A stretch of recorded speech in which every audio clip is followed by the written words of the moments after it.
to Black Swan Outdoors, and today we are going to talk about the Wndsn Laboratory Moon Clock. Now this is a product that has been offered by Wndsn for a number of years. I've been interested in it, but never quite kind of pulled the trigger, so to speak, to pick one up. Recently I did, and these are a fantastic tool, and I find that it's quite handy. It does essentially two things. One is that you can use it to tell time in the night sky without a watch. And second is that it helps provide you your cardinal directions. So this makes for a very, very great tool that pairs with your telemeter. And as I have here, as I've paired it with a signal mirror, one that works well for both night and daytime. So let's talk a little bit about this device now. And I just have it on top of a telemeter here of the MOA Mills converter telemeter here, just so that you can see the graphics. Now, as all of the other Wndsn products, as they put graphics on the cards so that you can essentially use the graphics to figure out how to operate the devices. And so this makes for a great way to be able to, in multiple languages, to be able to communicate, and anybody that could speak any kind of language or read these without having to worry about speaking a specific language is able to kind of decipher how this works. So starting from the top, the first graphic here is just a reminder of how the moon, the earth, and the sun correlate. And this is really important because this is what makes this whole process function. So as we know from elementary school, Earth is going to rotate around the sun. As it does, we have the moon in the Earth's gravitational pull rotating around the Earth. And so what this means is that what we see in terms of the light from the moon is just a reflection of the sun.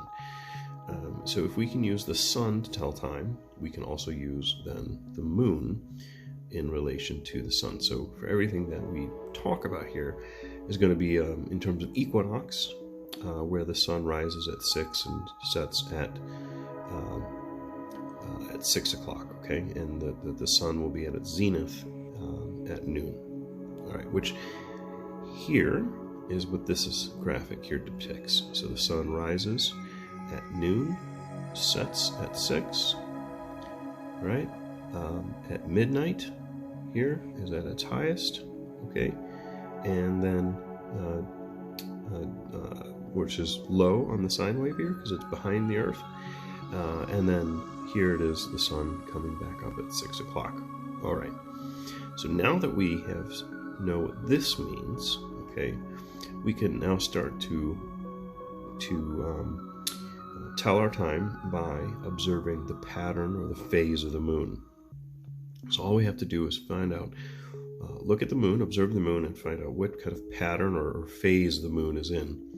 And that is going to then tell us about where that moon is going to be on this rotational path depicted by each one of these graphs here.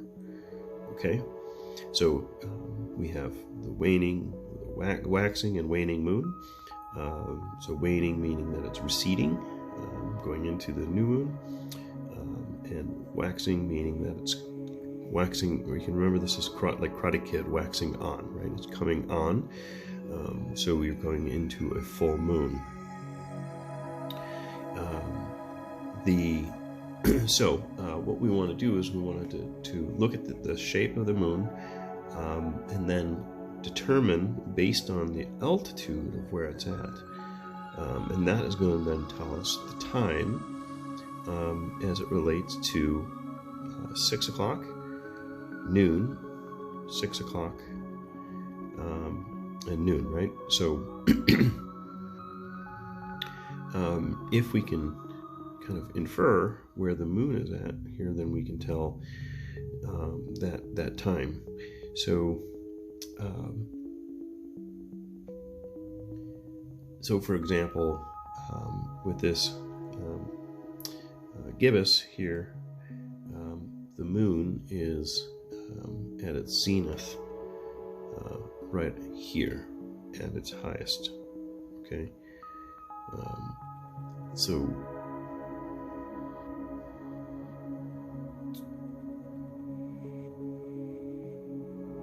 the moon is going to be moving east to west, just like the sun, and then at that point it's going to be at its highest.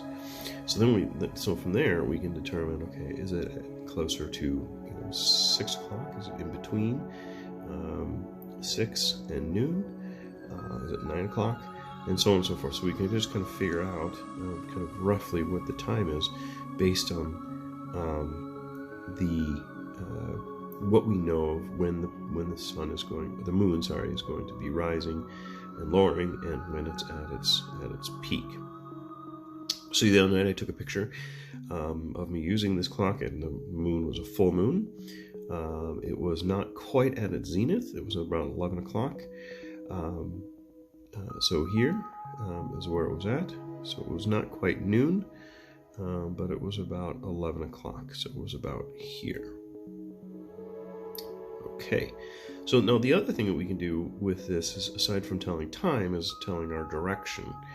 And so we can use the crescent shape or the transition of light to dark to tell us. So when the moon, for example,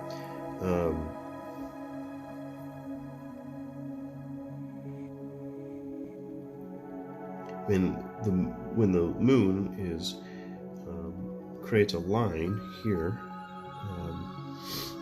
between the two crescents, it's always going to be south. And what that means is that the lit moon at the angle, when it's waxing, is going to be in the west side. And then conversely, when it's waning, the lit side of that moon is going to be east. So we have different means in which we can tell. Now, when the moon is full, it's going to be hard for us to know kind of what our cardinal directions are based on, east and west from the sun, the moon being totally lit. Now, at this point, we can use our shadow stick method that we talked about in a previous YouTube video. So you can go back and check that out if you want. I'll have it linked here. So that you can use that, just because the sun is essentially mirrored by the moon, so you're going to get the same effect. Now, this is really important, is because sometimes when it's very cloudy, or you can't get all the stars, maybe if there's light pollution, you're not going to be able to know how to use celestial navigation to move through an area where you can't see all the stars, and you can rely on the moon. Sometimes you see the moon, as we see in our graph, during the day, during the daytime here, and then you can use the moon for navigation, even if you, for whatever reason, aren't using the sun. It's just another method of navigation as well. So there's a lot of different contexts in which you could use this.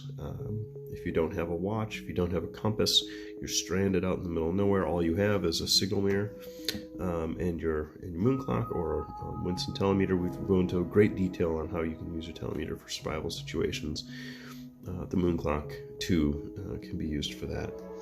So hopefully this video was about as clear as mud for you on this. I know it's kind of hard conceptually to see some of these things. You really have to kind of go out and use the device in order to start getting it. But you have all these graphics on here, so they were really smart in putting these graphics on here as reminders of kind of what is the pattern of the sun and the moon, right? How does that look to us here? And then where is the sun and moon in terms of its phase during the course of the day, and then the directions here, the azimuth of the sunrise, all right? And so all of these things put together gives you a ton of information that would be hard to understand unless you had you know, the kind of more visuals and charts and things of that nature, be able to do this. With this card, you can just pull it out and fairly quickly tell your time and your direction of travel. So hopefully you like this video. If you have any questions, please feel free to put them on there down below. I'd be happy to talk a little bit more about that. Thanks.